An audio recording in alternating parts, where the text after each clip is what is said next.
पूर्व नगरपालिका अध्यक्ष अनुभव मुंजारे द्वारा बीते दिनों कांग्रेस की सदस्यता लेने के बाद पहली बार सर्किट हाउस में एक पत्रकार वार्ता का आयोजन किया गया, जिसमें कई अहम मुद्दों पर अनुभव मुंजारे के द्वारा जानकारियां दी गई। पूर्व नगरपालिका अध्यक्ष अनुभव मुंजारे द्वारा कांग्रेस की सदस्यता लेने के बाद पहली बार पत्रकारों से चर्चा करने स्थानीय सर्किट हाउस में एक पत्रकार वार्ता का आयोजन किया गया। उसमें उनके द्वारा बताया गया कि बीते कई वर्षों से ही कांग्रेस की रीति नीति से वह प्रभावित थी और वह चाह रही थी कि कांग्रेस पार्टी ज्वाइन करे, किंतु ऐसे संयोग नहीं बन पाए एवं वरिष्ठ कांग्रेसी नेताओं से चर्चा नहीं होने के कारण उनके द्वारा कांग्रेस पार्टी ज्वाइन नहीं की गई। किंतु हाल ही में उनके वरिष्ठ बेटे शांतनु मुंजारे के साथ कांग्रेस के वरिष्ठ नेताओं के साथ मिलकर कांग्रेस की नीति से प्रभावित होकर कांग्रेस की सदस्यता ली है और वह चाहती हैं कि आने वाले चुनाव में वह पूरी निष्ठा व ईमानदारी के साथ जिले में कांग्रेस की सरकार बने, जिसके लिए वह दृढ़ संकल्पित हैं और पूरी निष्ठा एवं ईमानदारी के साथ वह जिले में काम करेंगे। वार्ता में उन्होंने प्रधानमंत्री मोदी पर निशाना साधते हुए कहा कि जिस प्रकार से संसद भवन का उद्घाटन किया गया है वह कहीं न कहीं गलत है, क्योंकि संसद भवन का उद्घाटन राष्ट्रपति के हाथों किया जाना था, किंतु भाजपा में जो उनको उचित लगता है वही भारतीय जनता पार्टी करती है। वहीं दिल्ली में भी जंतर मंतर पर बैठे खिलाड़ियों के साथ सरकार द्वारा बर्बरता से उनके पंडाल को उखाड़कर फेंके गए, जिसकी वह कड़े शब्दों में निंदा करती है। भारतीय जनता पार्टी नारी सशक्तिकरण की बात करती है और दूसरी तरफ वह देश के खिलाड़ियों पर पुलिस के द्वारा मारपीट करवाया गया क्या गलत है। वहीं हाल ही में भाजपा सरकार के द्वारा जारी किए गए लाडली बहना योजना को महिलाओं के वोटों को अपनी ओर करने का प्रलोभन बताया है, जबकि 15 सालों में भाजपा सरकार को महिलाओं की याद नहीं आई और चुनाव के समय उन्होंने महिलाओं को प्रलोभन देने के लिए यह योजना चलाई है। 21 मई को हमारे मध्य प्रदेश की राजधानी भोपाल में कांग्रेस पार्टी के प्रदेश अध्यक्ष और पूर्व मुख्यमंत्री माननीय कमलनाथ जी के द्वारा मुझे भारतीय राष्ट्रीय कांग्रेस पार्टी की सदस्यता दिलाई गई और मेरे साथ में मेरे पुत्र शांतनु मुंजारे को भी माननीय कमलनाथ जी के हस्ते कांग्रेस पार्टी की सदस्यता प्राप्त हुई। और उसके बाद जब उस मंच पर माननीय दिग्विजय सिंह जी भी, जो पूर्व मुख्यमंत्री हैं मध्य प्रदेश के, मंच पर आसीन थे और सुरेश पचौरी जी जो केंद्रीय मंत्री रहे हैं हमारे देश के, वो भी मौजूद थे और सब सुश्री हिना कावरे जी जो हमारे बालाघाट जिले की लांजी विधानसभा क्षेत्र की विधायक हैं, वो मुझे मेरे साथ में गई थी और उन्हें ही जिम्मेदारी दी गई थी कि वो उनकी उपस्थिति में मुझे कांग्रेस पार्टी की सदस्यता माननीय कमलनाथ जी के हाथों लेना है। तो इस सदस्यता के बाद जब हम बालाघाट नगर में पहुंचे 23 तारीख को, और उस दिन जो बालाघाट जिले की जनता ने, न सिर्फ बालाघाट विधानसभा क्षेत्र बल्कि पूरे संपूर्ण बालाघाट जिले की 6 विधानसभा क्षेत्र की जो जनता ने अभूतपूर्व स्वागत किया मेरा, और मेरे स्वागत में जो जनता उमड़ कर आई उसके लिए मैं सभी का हार्दिक आभार व्यक्त करती हूँ, धन्यवाद देती हूँ, बहुत बहुत अभिनंदन करती हूँ। और उसके साथ ही साथ कांग्रेस परिवार, हमारा कांग्रेस परिवार जो है उसके सारे के सारे कार्यकर्ता, पदाधिकारीगण, पंचगण, सरपंचगण, सारे लोग मेरे स्वागत में आए। मैं उनका हृदय से आभार व्यक्त करती हूँ। हालांकि मैं कोई अपने आप को बहुत बड़ा नेता नहीं मानती, मैं एक सामाजिक कार्यकर्ता हूँ और सामाजिक कार्यकर्ता होने के नाते ही मैंने निरंतर अभी तक जो भी किया है आप लोगों के सामने है, जो काम मैं करती रहती हूँ, आप सब देखते हैं, तो मैं आप सभी का अभिनंदन करती हूँ। उसके साथ साथ जो मीडिया ने, इलेक्ट्रॉनिक मीडिया, प्रिंट मीडिया, आपके द्वारा जो हमें भरपूर स्नेह मिला है, जो भरपूर आप लोगों ने जो सहयोग हमें अभी तक प्रदान किया, उसके लिए भी मैं हृदय से आप सभी का बहुत बहुत आभार व्यक्त करती हूँ। इसके साथ ही साथ मैं कहना चाहती हूँ कि कल हमारे देश में, देश की राजधानी दिल्ली में नई संसद भवन का लोकार्पण हमारे देश के प्रधानमंत्री माननीय नरेंद्र मोदी जी के हस्ते हुआ। तो इसमें तो आप जानते हैं कि बहुत सारी बातें पहले ही हुई हैं कि भाई इस परंपरा के तहत देश के महामहिम राष्ट्रपति जी को ये संसद भवन का लोकार्पण करना था, लेकिन आप जानते हैं कि भारतीय जनता पार्टी के शासनकाल में वो उन्हें जो उचित लगता है वो लोग वैसा करते हैं। ये इस मामले से सबको समझ में आ रहा है। कल इतना बड़ा दिन था, देश की संसद, जो देश की सबसे बड़ी पंचायत की व्यवस्था जहाँ पे होती, पंचायत भवन जहाँ पे लोकार्पित हो रहा है, वहीं पर विगत 1 माह से 23 अप्रैल से हमारी महिला पहलवान जो जंतर मंतर में, दिल्ली के जंतर मंतर में अपनी विभिन्न मांगों को लेकर धरने पर बैठी हुई थी। और राष्ट्रीय स्तर के हमारे कुश्ती के जो खिलाड़ी हैं, कुश्ती पहलवान हैं, बजरंग पूनिया जी, साक्षी मलिक जी, तो विनेश फोगट जी, इन लोगों ने एक मुहिम चलाई हुई है कि जो कुश्ती संघ के जो राष्ट्रीय अध्यक्ष हैं वो भारतीय जनता पार्टी के नेता हैं और सांसद हैं, ब्रजभूषण शरण सिंह जी, उनके ऊपर महिला पहलवानों ने स्पष्ट आरोप लगाया यौन शोषण का। और लगातार वो धरने पर 1 महीने से ज़्यादा हो गए वो बैठी हैं और इस बात के लिए आवाज़ उठा रही हैं कि हमारे द्वारा, हम खिलाड़ी हैं और अगर हमारे साथ हमारे अध्यक्ष इस तरह से व्यवहार करेंगे तो हम किस तरह सुरक्षित हैं। तो इस तरफ आज तक बड़े अफसोस की बात है, एक तरफ भारतीय जनता पार्टी नारी सशक्तिकरण की बात करती है, नारियों को सम्मान देने की बात करती है। हमारे मध्य प्रदेश में भी लाडली लक्ष्मी योजना, तो लाडली बहनिया योजना, बहुत सारी योजनाएं चला के दिखावा कर रही है। और एक तरफ हमारे देश की गौरव वो बेटियां, आप समझ सकते हैं कि हमारे भारतीय परिवेश में एक लड़की का कुश्ती के लिए, पहलवान बनने के लिए उसको कितना संघर्ष करना पड़ता होगा अपने परिवार से, अपने समाज से, और उसके बाद वो उस मुकाम तक पहुंच रही। कॉमनवेल्थ गेम और बड़ी बड़ी प्रतियोगिताओं में वो भाग ले रही हैं और देश का नाम रोशन कर रही हैं। और उनके साथ जब उनकी आवाज़ नहीं सुनी जा रही है तो फिर हम आम महिलाओं के हक और अधिकार की बात फिर कैसे पूरी होगी, सोचने की बात है। और कल जिस तरह से उनके साथ मारपीट की गई, मैं कड़े शब्दों में निंदा करती हूँ, क्योंकि महिला पहलवानों के साथ मारपीट की गई। उनका जो पंडाल लगा था, पुलिस प्रशासन ने वो पंडाल को उखाड़ कर फेंक दिया। और हमारे पास अखबारों में तस्वीरें छपी हुई देख रहे हैं, मीडिया में देख रहे हैं कल से, किस तरह से उनको घसीटा गया, मारपीट की गई। तो ये बहुत ही शर्मनाक है। एक तरफ संसद भवन का लोकार्पण हो रहा है, नई संसद भवन का, और दूसरे तरफ हमारे देश की गौरव, हमारी बेटियों के साथ पुलिस प्रशासन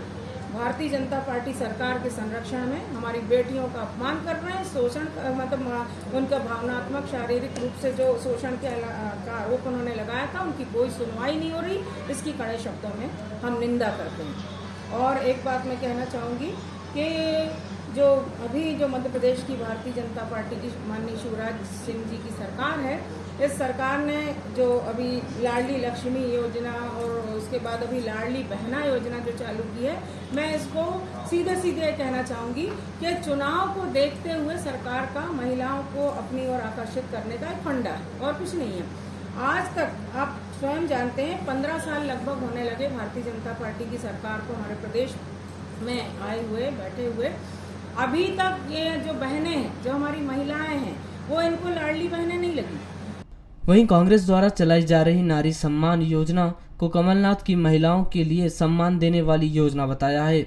क्योंकि भाजपा सरकार द्वारा जाते समय यह योजना चलाई गई है। तो वहीं कांग्रेस सरकार बनने से पहले नारी सम्मान योजना चलाई जा रही है।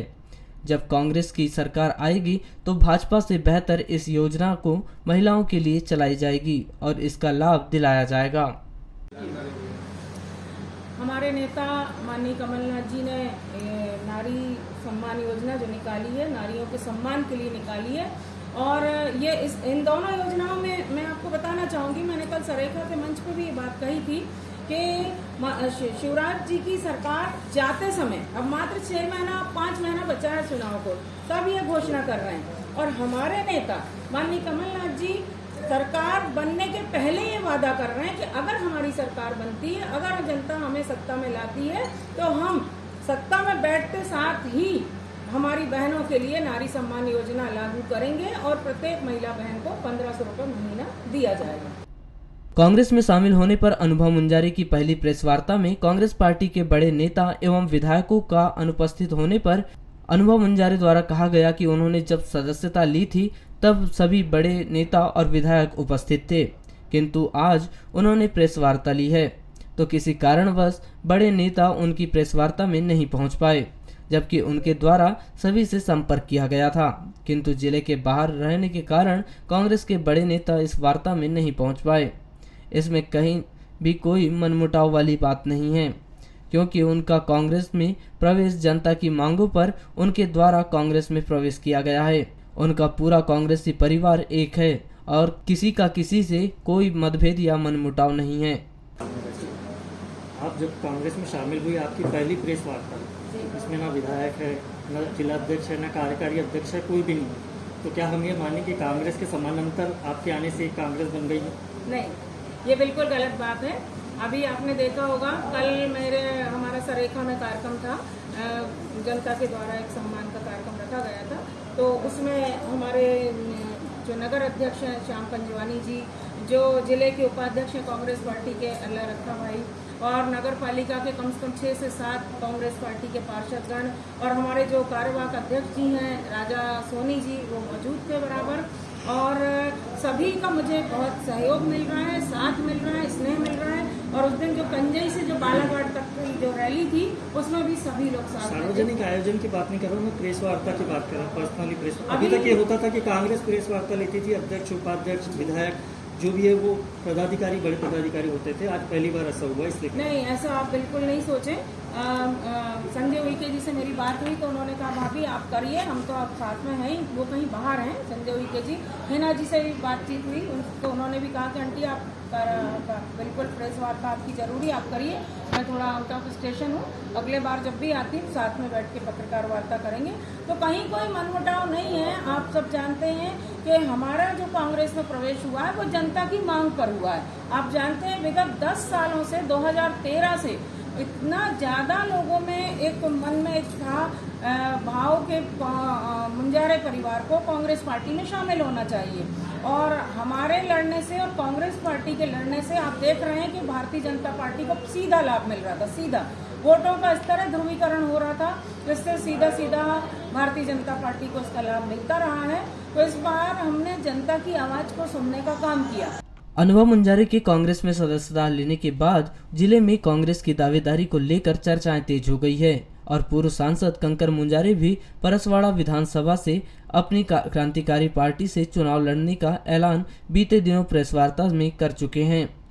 जिससे उनके द्वारा अनुभव मुंजारे को अपना समर्थन नहीं दिया गया है। जिस पर अनुभव मुंजारे द्वारा कहा गया कि कंकर मुंजारे जिले के एक क्रांतिकारी नेता हैं और उनकी विचारधारा एक क्रांतिकारी विचारधारा है और उनकी इस विचारधारा से जिले के सभी लोग परिचित हैं और वह अपनी जगह स्वतंत्र है, क्योंकि उन्होंने कांग्रेस की सदस्यता नहीं ली है, इसलिए वह जो बात रख रहे हैं वह उनके विचार हैं। मुंजारे जी एक बालाघाट जिले के क्रांतिकारी नेता हैं, आप सभी जानते हैं। उनकी क्रांतिकारी विचारधारा से हर एक नागरिक परिचित है, ना सिर्फ बालाघाट जिले के नागरिक बल्कि संपूर्ण मध्य प्रदेश के लोग उनको अच्छे से जानते हैं। तो वो अपनी जगह स्वतंत्र है, क्योंकि उन्होंने कांग्रेस की सदस्यता नहीं ली है, इसलिए जो वो बात रख रहे हैं, जो कह रहे हैं, वो उनके विचार हैं, उनकी क्रांतिकारी विचारधारा है। लेकिन मैं और शांतर हूँ क्योंकि कांग्रेस पार्टी में शामिल है, तो हम एक कांग्रेस पार्टी के अनुशासित सिपाही की तरह काम करना चाहते हैं। मैंने दावेदारी कभी नहीं की, ये बात तय है। आप जानते हैं मैंने कभी एक बार भी, आप लोग गवाह हैं, मैंने कभी नहीं कहा होगा कि मैं कांग्रेस की टिकट की दावेदारी करती हूँ। मुझे हमारे जो श्रेष्ठ नेता हैं, बड़े नेता इस योग अगर समझते हैं,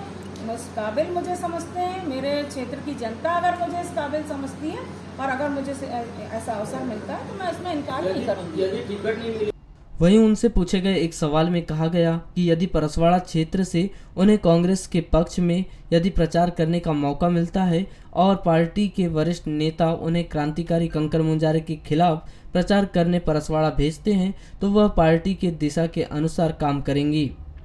और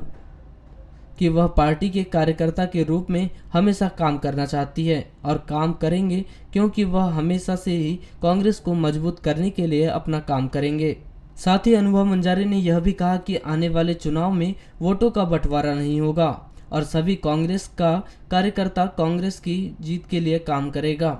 क्योंकि कांग्रेस के सभी कार्यकर्ताओं के द्वारा एक साथ मिलकर और एकता के साथ यदि काम किया जाएगा तो कांग्रेस की जीत होगी और वह सफल होगा और वोटों का ध्रुवीकरण बिल्कुल नहीं होगा। मुंजारे जी स्वयं परसवाड़ा सीट से लड़ने की बात कह रहे हैं और कांग्रेस से विधायक मतलब पूर्व विधायक मधु भगत जी का नाम काम है, तो क्या आप पति के खिलाफ कांग्रेस संगठन से प्रचार करेंगे?